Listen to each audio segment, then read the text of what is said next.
Welcome everyone to this ultra live stream here of Mother. We're super excited to actually speak around everything around A004. Hosting with me is James. Special guest, we have Matt. Do we want to quickly do a round of intro? I think James, for now, I think you introduced yourself like at least like 10 times, but let's do it again. I think you definitely deserve a good intro. A lot of people love Collabland and what you're doing in the space around A004. I appreciate that, Francesco. So, name is James Young and co-founder of Collabland. We do token gating, and super excited to be here today. Nice. So special guest, Matt, welcome. I think this is not our first like live stream. I think like this is probably like part 2 or 3, but it's the first live stream post 8004 and post X402. And especially because, Gaia is building in the next, generation, decentralized inference. I think there is a lot of things that we want to kind of like talk about. But before we're diving into the agenda, do you want to quickly introduce yourself and tell why you're so passionate about decentralized inference? Yeah, so thank you for having me. Matt Wright, co-founder of Gaia. We do decentralized AI inference. Basically, we enable folks to take their own open source large language models, anything you can find on Hugging Face, take your own data, vectorize that, and host your own AI services. So anyone can be an AI provider.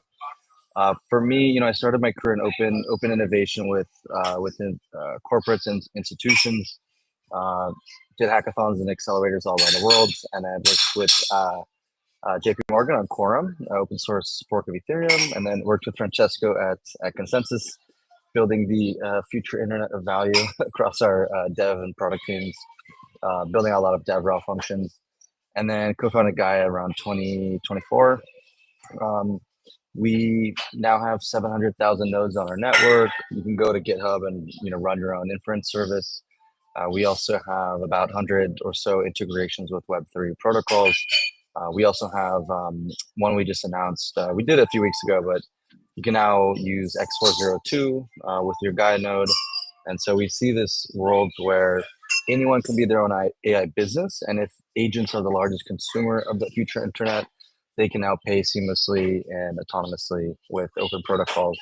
And so, yeah, very, very important to have an open sovereign internet. That's why I'm here. So I've been here for a long time working in the Ethereum space and super excited. James and I, we were working together on the autonomous hackathon last year, which kind of, turned into Mother. That was the initial reason we built Mother. We were trying to get, not trying, we did get a few agents to run a hackathon. We were able to distribute, I believe it was $60,000 in bounties in a few seconds, like under 10 seconds. And that was just using Coinbase's agent kit. And I think back then it was funny because, there was a huge issue of, well, we want to enable the agent to just seamlessly send the money. But, Coinbase as an institution had some issues with kind of permissionless, payment rails. And so now with X402, super cool to see that this is like, this is something that's been solved for it. It's having crazy scale. Not to mention, my last thing I'll mention is, last year when we were doing the autonomous hackathon, that ended up being, well, how do we help more agents have jobs? And so that turned into, well, let's build let's build a registry that, agents can, build reputation, have discovery and earn on that registry. And so that's what we're shipping pretty soon. We'll go into it. But now, fast forward 12 months, like we have 8004 where we can actually have a standard for how these agents are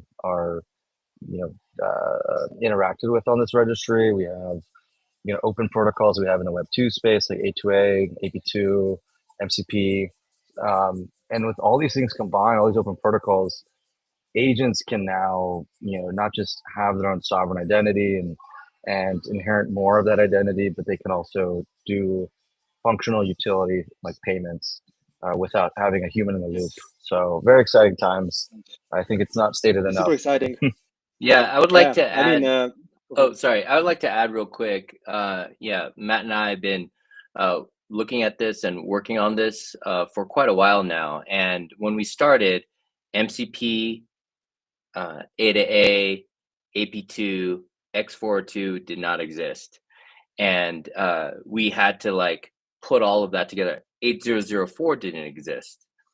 And it's just amazing how within 1 year, all these protocols are beginning to now just snap together and have standardization. Because with Mother initially, when we started, it was really trying to figure out what that standard is, promote it, and then actually embed it in our SDK and court developers all at the same time.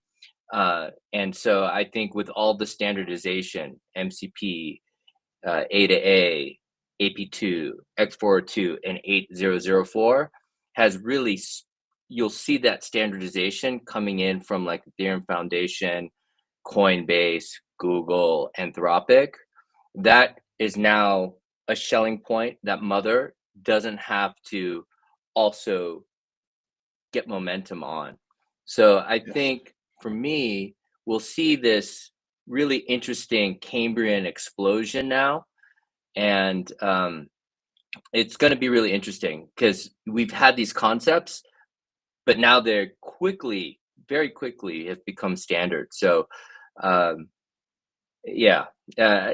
it's just that at Mother we've thought about this and we're very prepped for this now to take it to the next level. So I'm really excited for this, and I think Matt can appreciate it. Yeah, I mean, you guys been working for a long time in this space, right? And I think, I mean, on a more personal level, I think like, a couple of weeks ago, things really got unlocked when people started to say, hey, there is standardized way to pay agents now. So actually like agent to agent payment are transparent and can be,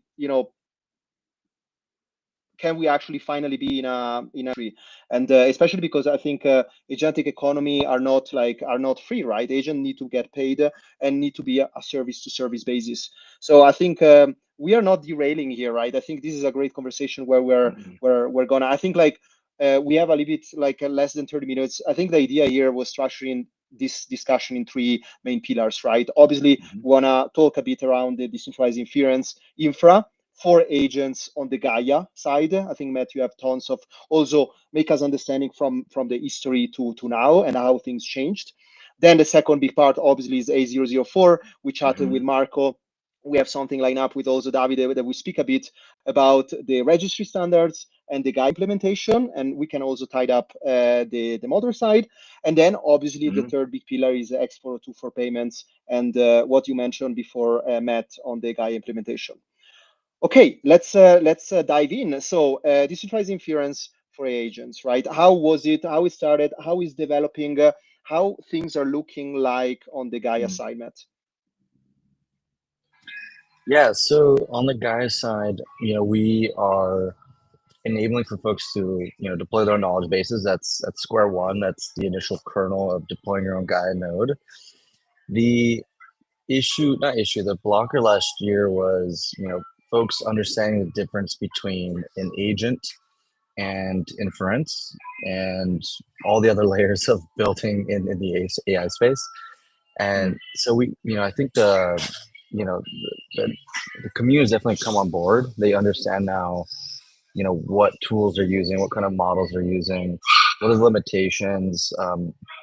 Even speaking with like Shaw from Eliza, like they had such a moment last year, but they got like deplatformed off of Twitter, and I think it's like a real world case study of here's what censorship looks like, and this will happen more often. I've had several people who've come to me after like me screaming from a rooftop that like you could be putting all of your data into these systems, and one day you might not be able to not just say certain things, but like you actually get deplatformed, or you actually get put into a position where you have to pay some premium or membership, or you lose ownership of of kind of how you're paying for the account to some extent, and scary for an individual.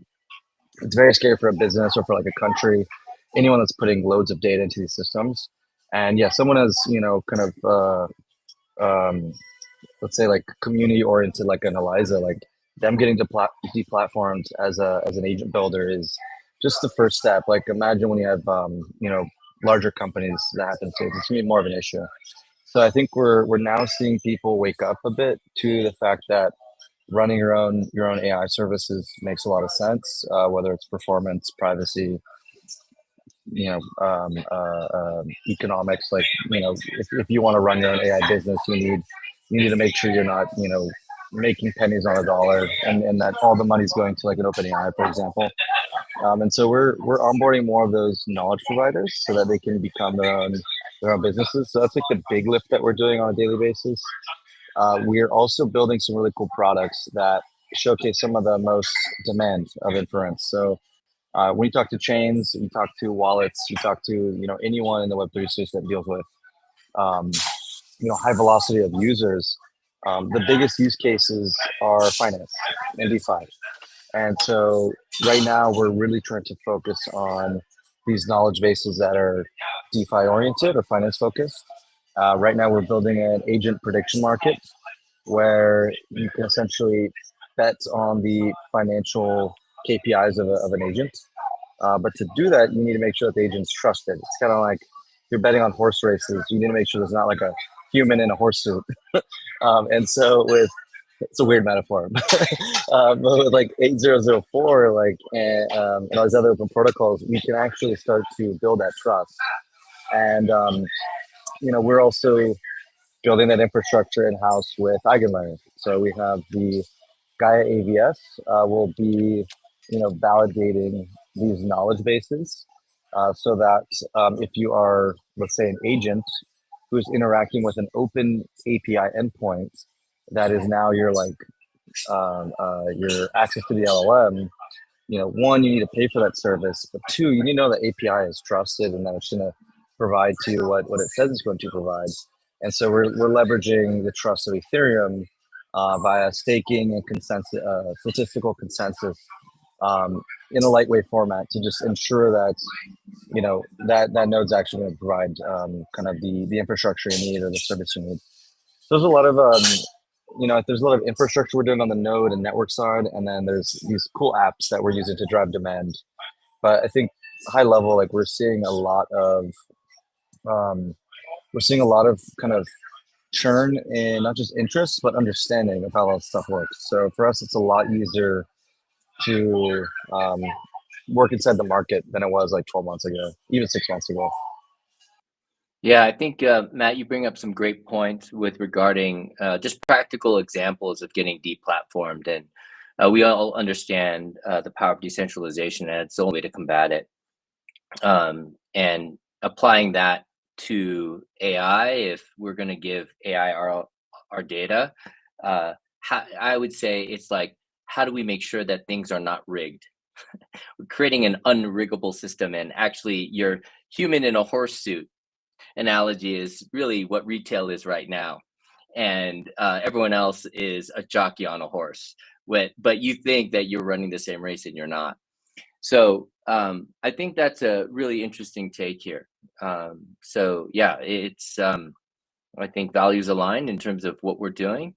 Can you talk a little bit specifically about the X402 and Gaia implementation? Yeah. So if what we've been preaching for a bit on Gaia nodes was, okay, say you're an academic, you're a professor, you train, let's say Llama 3B or the OpenAI open source 30 billion parameter model. Say you take that in open source, you start hosting it yourself. You take all of your PDFs and research and textbooks, and you train the model and or build up your knowledge base or your RAG of what this context is. And so when you prompt, basically the Gaia node works like all of that's packaged into a node, and each node has an API endpoint. And so when you talk to the node, you say, hey, I want to build a paper based on like your understanding of physics. It will build you, an output just as much as like OpenAI would or ChatGPT. Now, when you do in that sense, they're handling all of the compute, the data, sanitization or data availability and some of the training, etc. So in this case, like you're having to do it yourself, but there's an API that is OpenAI standard. So now say you do that for yourself, that's great. You run on your local computer, that's awesome. Now say it becomes extremely useful, and we've had this use case with the professor at Berkeley, where say they want to set API to their students, and they want to have an app that just uses that API, or maybe the students want to build apps on top of that API, or agents that call to that API. At some point, the professor can essentially permission who gets access to the API, like manually, or they can token gate it, or you could perhaps just have it, permission based on who's paying for access. But you want to prevent like DDoSing to an extent where you're paying for a shit ton of people just spamming your infrastructure. And so X402 is very useful because people can pay to play, essentially pay for access. So I think what's really interesting is we've been saying, hey, you can become your own AI inference provider. And the big blocker for a lot of these folks was, one, it's shit, I got to go run my own compute. I got to go figure that out. Two, I don't know how to grab this model of Hugging Face and host this. And, there's also the interesting, not complication, but the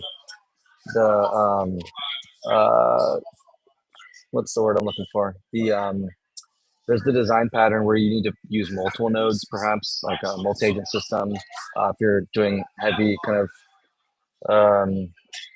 heavy application. And then the last piece is like, well, how do I receive payments if I need to like upkeep my infrastructure, and if I'm making this successful to various folks?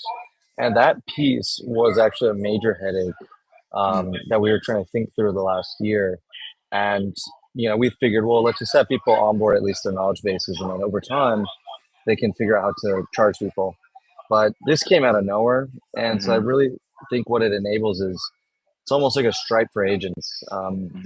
You can enable anyone to be their own storefront now, and you can enable agents to be the largest consumer on the internet ASAP. Like they were not able to pay for things, now they really are. They were. Like if you're a developer, like accessing an API like requires some KYC. Like it's not easy that you just make it accessible to an open internet. And so we're solving kind of what's kind of behind the API, like what do you actually get access to, but then the question of like how and who gets access to the API, X402 really like kicked it out of the park. And I think the fact that it's chain agnostic is just massive for open source. And it's just it's blowing up. I think it's making the internet a better place. And again, it's going to create a massive flywheel of businesses that can now sell to agents that weren't able to do that like a month ago. Yes, agree. And I think also because people understand very easily the payment use case. Like if you think about like what is the agent main use case to provide service, obviously you have like a payment for a service, and you need to standardize this first in order to unlock like other like specific kind of functionality in terms of like standards. Maybe a quick kind of a follow-up question here is also like, apart payments, now we have 402, right? What are other like standards that you feel like we need right now to expand this functionality to bring transparency? Is there other standards, or you think we're good? Yeah, go for it, Matt. Maybe James can talk on the standards. I'm happy to chat on the implementation of some of the standards, like the registry. I don't know. I think it's best to talk about now, or should we go standards question first?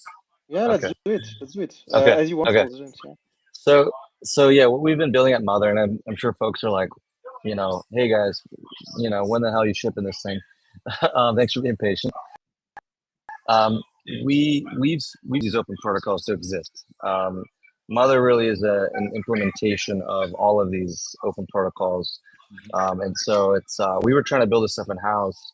Very serendipitous that these things organically came around, because now what the registry is trying to do is possible. So I'll say, sure, there's a lot of room for future protocols, but I will say, 12 months ago, we wish we were in the situation we're in right now. We were like trying to figure out how to build this stuff in house. And like, if you look at all the teams behind X402, A2A, MCP, EIP 8004, like there's no way in hell we could do this on our own. But we knew we needed those things to unlock what a registry could do.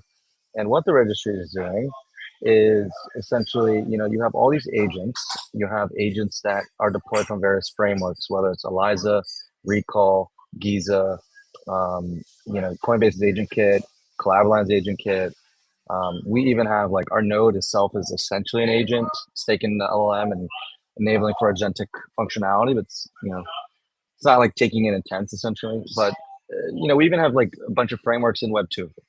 Now, if your agent is running on your local machine, or you start to put it onto a permissionless internet format, and it wants to get access to work, it wants to start doing some utility and get paid for those utilities through X402, how's it going to do that? How are you going to not just like hop on a phone call and interview this agent and ask if it's like going to do the job and if it has a good resume, but how do you know verifiably that this thing, this entity will, one, do what it says it's doing, but to James's point, that it's on the same racetrack that we think it's on, and you need some sort of standardization of discovery, of validation and reputation development, and if you think about agents as that entity or species, I've said it a few times, but they're not all the time looking for substantial amount of capital to pay their bills. Like, I can't tell you how many vendors I talk to who immediately resort to like, hey, I've got to pay my bills, like yada yada yada. Agents, we're not going to have that conversation. Like, they need financial game, because they're playing inside of this financial game, but they also need reputation because it gives them access to those financial um, um, pools of capital. And so I think that in itself, like, they're just playing a game. They don't need to pay rent. They don't need to go to the club. They don't need to, buy dinner for their wife. Like, they just need to do work, get paid for it, do reputation, so they get access to more work. It's pretty simple for them at this current stage of agents. And I think the registry enables for a standard where, one, they can, again, find access to this work. You can go onto the registry and find agents that are open for work and that have been trusted through on-chain attestations. We're working with Intuition and building this registry on their infrastructure. And then as the agents do work or recommend work to other agents, they can get XP or points, reputation for doing what they say they were going to do. And so it starts to create this mesh of what's the word I'm looking for, James?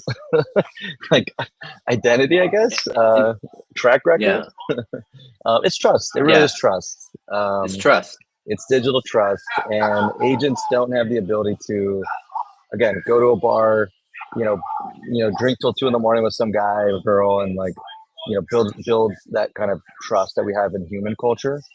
They need to build this in almost like this metaverse, this mesh of financialization and attestations. And so that's what we've built, and it's implementing all these open protocols.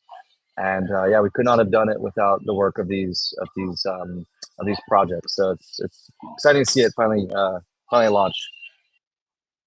Yeah, there's a lot to unpack here with Mother, and working backwards from what you said, if I'm hearing this correctly, Matt. Mother provides this like shelling point for identity. I think that also one of the biggest appeals for Mother is there's untapped distribution. We're not building from scratch.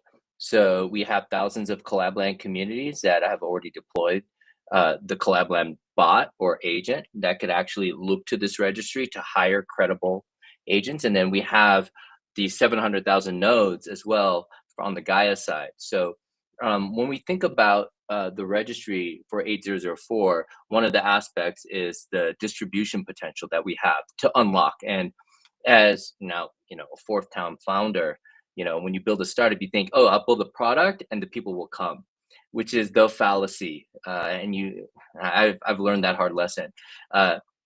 You want to go where distribution's at, and you want to build where distribution's at. And so that's what we're doing with Mother. Also, we know that there's this, as Matt was putting it in terms of culture, we don't know what this culture will look like in terms of trust, and we can't automate this completely. So there's a curation layer that is going to be driven by humans as well, which is, I think, the way to do this so that we make sure that it can evolve into something that is completely on rails and remains on rails, because we don't know what to expect. We're in this dawn of a new internet. To go back to your point, when it comes to what you're doing with Gaia and X402, I think that it's a huge boon as well, because you don't have to like set up, like you said, API keys, all of this kind of stuff. Like all of this is happening per transaction, and 402 is the protocol, so that there are going to be businesses that are SaaS based in a box businesses that are going to go away because of this, because it's just going to be agent to agent. And then you can extend that to like consumer when your agent actually does the shopping for you. And this answers Francesco's question of what it doesn't exist right now that needs to. We have MCP, we have A to A, we have AP2, we have X004. We have the building blocks. What's kind of missing? What I would say what's really missing is this fiat on-ramp.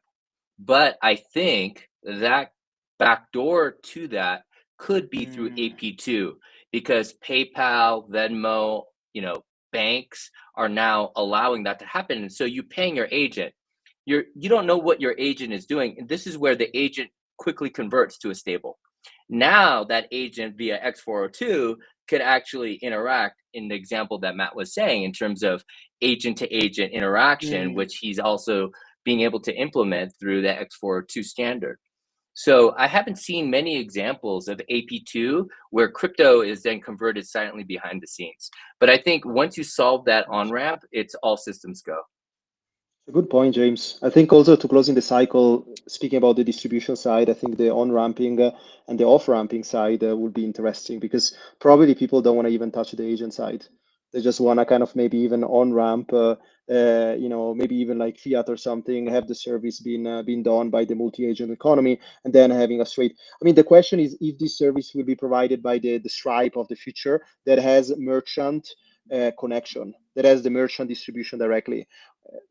But that's an open question. Yeah, I think now it comes a little bit clear in terms of Coinbase, and they're sitting in the middle with centralized exchange, Coinbase wallet, and they have Base positioning themselves in a unique way. And I think the motivation behind X402 starts to make a little bit more sense as well. So I think that's a point well taken, Francesco.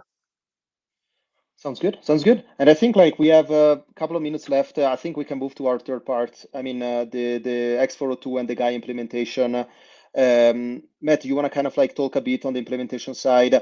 I saw already kind of like on crypto Twitter things around AI, some agent trader. They're actually using payments to payments. But is there any specific use case? But run us through the implementation first, and also let us making understand how also developer or stakeholder in this economy can leverage the implementation directly. I think that would be useful also for the builders and founders hearing us. The implementation of X402? Yes, Yeah, yes, yeah. on the basically the Gaia side. Yeah. So first and foremost, I think the value prop that we have is if your agent is using a closed source model where you're paying OpenAI or Anthropic, to hit their API and do whatever use case your agent needs to do. If for whatever you're building, you need it to run local, or you want to have more sovereignty, you want to have more ownership of the data, you don't want to pass it to a centralized entity. It's not to say they're doing something with it, but they are. But it's more about economics. Like if your agent is building some sort of service and you're having to pay OpenAI some bill and you'd rather just run the infrastructure yourself, it makes more sense to have economies of scale. If you're like a small, medium enterprise or an institution with access to a lot of server or compute infrastructure, why go, give this other party your data, et cetera, when you have the infrastructure needed to run an agent. We help people build those sovereign knowledge bases. And so they can now either be the API endpoint for their own agents and or other people's agents. So if you're running like a financial agent, like you're doing like OTC management, or you're like doing market making and you have some, secret sauce or financial data you don't want Being in the hands of some third party, then yeah, like this makes sense to run your own open source model. I will say like smaller, like other open source, smaller large language models, require a little more engineering, but we're seeing more and more improvements. I think the way we look at the world is that we have the cost of inference is halving every 4 months. We have the number of open source models has scaled from 400,000 last August to today. It's like above 2 million. And we think that's going to continue to grow. We're seeing models train themselves, open source. We're seeing, much smaller models be more performant than larger models. So the future looks like anybody can run their own model. It's kind of what we're seeing is like the trend. And that's not just me. I'm just saying what a lot of folks in open source are saying.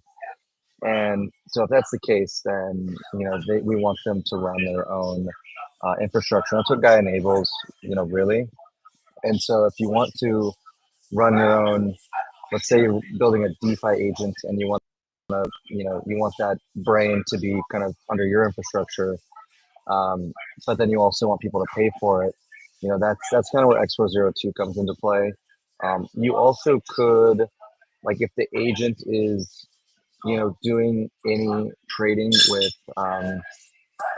various like protocols, like it can also do that seamlessly. Not just like taking income, but it's also like making payments. So there's a lot of ways that it can make you payments, like distributing funds, like making investments, essentially, taking different positions. So it can actually, do some of these functionalities it wasn't able to do a while ago. And then I think the other interesting thing that we're working on with X402, we haven't really announced it yet, but we do have our Gaia AI phone that we're doing with Samsung, and Samsung has, with Samsung Pay, they're working on MCP server. And so what happens if we can get, agents to permissionlessly sell services and or financialize or transact with a hardware device that's in your custody. So there's some really cool things we can do with edge devices and local AI that's agentic, running on prem, and wants to perhaps like move across your financial apps on your phone, but then also wants to go and day trade over the internet and bring you back money seamlessly. Like, I think that's the future we're looking to build, and we want to be the knowledge base behind all of that. We want to help people quickly build up their knowledge base so that is their agentic knowledge that can either be just used on their own behalf, or perhaps they can even offer it as a service to other agents, instead of going to OpenAI and getting a generalized model or generalized inference. You could, I'd rather pay a premium to access the agent knowledge base of an agent that is a successful day trader, or a successful loan manager, or perhaps like has a very risk managed portfolio, and I would just tell my agent to go work with that agent. I'll pay $5 a month, no problem. And you have track record. I think this is the point, right? You have have track transparent track record that you can verify and trust. Instead, like right now, a lot of like even agent trader are all like a black box. So this is a good point. Yeah. The big issue right now, I think, not just on the agent side, but on the model side in Web 2 and Web 3, there is a massive trust issue. So somewhere it's a $2 trillion trust issue. But like in the agent space, there's issues of, we don't know if the agent actually owns the wallet, is actually doing those, agentic tasks, or if there's a human in the loop. That was a huge issue. Last year's kind of agent cycle was like, who's driving here?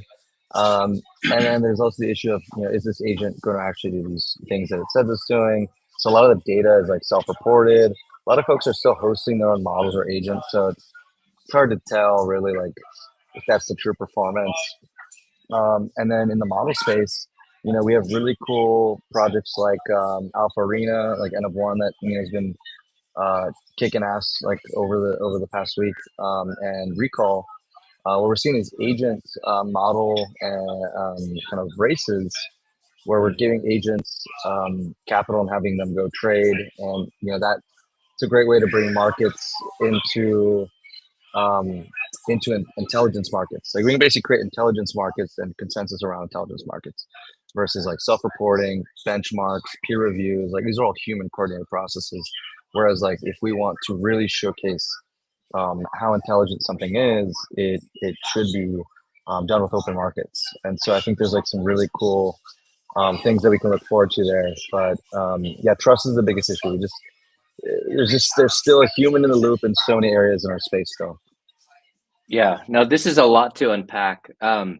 So just for the audience, and this is my distillation of what I think Matt was trying to get at, or how I My interpreted translator.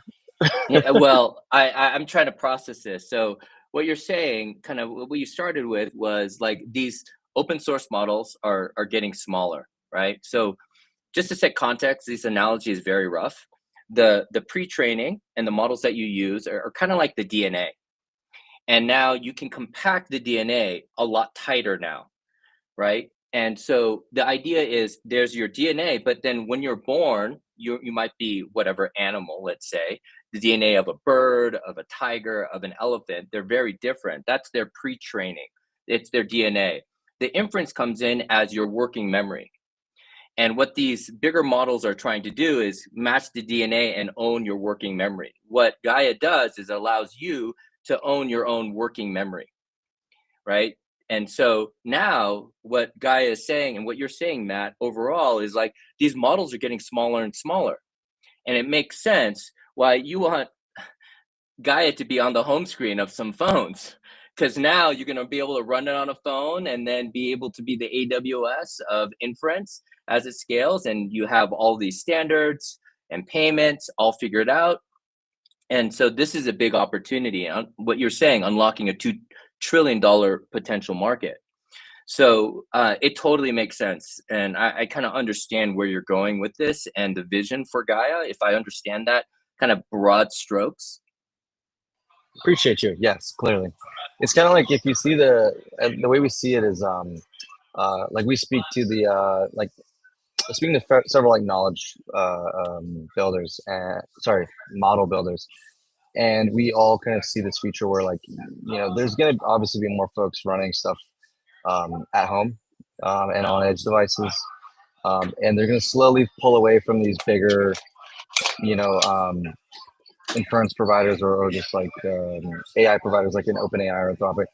I think we'll always lean on them just as much as we lean on like a lot of SaaS products we use on a daily basis. I think we'll have a place for that. Some people might use it more than others for sure, but I think the the big wave will be like you run your own infrastructure at home. It's a lot more lightweight than today, and so you can run a more powerful model like on your own, like Mac Mini, like at your house. But then say your phone needs to tap into your own private network, like you can rig up that networking and have your own kind of personal GPT that works for you. But at some point, your agent is going to need knowledge from some like mentor. Like they're going to need a model that is trained on finance and like can basically like it's like the digital shaman, like gives it a little mushroom, has it go on a on an adventure and teach all about finance. I can see that happening where basically people will pay for that. People will pay to like upskill their model, upskill their at home inference, and that will parlay into their light client, like their mobile kind of edge device. And yeah, we just see the trend going in that direction. I think people will start to realize that that's going to be more interesting future for folks who are putting their entire lives into these systems. This is much different than all the technology we've had in the past. We are putting everything about ourselves into this very knowledgeable infrastructure, and it's very scary that it could just be taken from us, and it's a way to monetize us as humans more than Web2 did to us with advertisers. So it's that's what we care about. Yeah, no, I think that's great, and I'm sold on kind of like how do we protect against this downside overall. We've seen the patterns historically with centralization and what happens there. But what is really interesting, and your viewpoint is really enlightening, Matt, because you really sit really kind of in the middle between like AI and crypto. What do you see now, kind of in your perspective? Because typically it's like crypto people trying to use AI, or AI people trying to understand crypto, but you are sitting right in the middle of the two. Can you talk about maybe what you think is the kind of next intersection, and maybe in the context of prediction markets? Yeah, and I'm biased, of course. 'Cause I'm very interested in markets, and in markets that are disrupting consensus, like crowd consensus or social consensus. And so I feel like as we see all these agents onboarding to the internet, and they all have various skills, we're seeing um, the most like what's the word? It's easier to measure agents that are doing financial tasks. It's harder if you have like a reply guy agent or an agent doing social media management. Well, that is reply guy, but like an agent doing marketing tasks, an agent doing like operational tasks. Like it's harder to measure KPIs that can create markets versus like if you look at Polymarket, the big innovation was um, taking taking the advent of media and truth and completely disrupting that with open markets. So now Polymarket is the go-to source for how campaign polling is perhaps skewed, and you need the actual truth based on an open financial market. So I think now that we have agents having more utility, especially financial utility in crypto, agents are more likely to open a Web3 wallet than a bank account. You can now create open markets where people are betting on the KPIs of these financial agents. So imagine agents doing day trading, or agents managing some like LTV or like a loan, or an agent's doing some centralized exchange, DEX arbitrage. You can find clear KPIs that are not just ROI. It could be how well did they manage the risk ratio, and how long did they maintain some peg on a stable coin. And so if you create financial markets around these things in sharper or like quicker resolution times, there's like a really interesting space there where you can bet on agents. And I think on the back end, what that does is it creates trust. It creates track record for agents to say, hey, I didn't just report this track record and or the stability of this agent, but it's also been verified by this market, and here's the on-chain attestation or reputation that's true. And I think what the real cool thing there is, if you looked at Alpha Arena this week, I thought it was exciting. I love that project. I want to meet the team, but you're looking at these kind of digital horses, managing money, and I'm like, dude, you could be fucking trading on this thing all fucking day. Like, every like 30-minute window, like someone could be betting on, some percentage, like delta or kind of, change and or stability. So, there's two sides of the market that will think the agent is going to perform in a certain way. And I'm very interested on that piece when it comes to crypto and AI. I think if we look at AI and crypto, like the thing that we can bring to the world is, I don't know why the first thing came to mind was like crazy crypto shenanigans, but no, the positive things we can bring to the AI space are trust. We can bring any agent in the world into the Web3 world and start to show programmable trust, which gives it more opportunities to access work and or financial opportunities. And then the second big piece is capital velocity. Like we can help, financial markets scale with agents that have more autonomous utility, but are trusted. And you can have your agent inside of some walled garden, whether it's within the kind of infrastructure of an AI company that hosts their own APIs and infrastructure, or a financial company that doesn't want to give the agent access to leave the platform. But I think if we have open permissionless agents that are composable on different platforms, you're going to have a way to have on-chain verification of trust, just as much as we have with all these digital assets that you can view on different wallets. So that's what I'm excited for.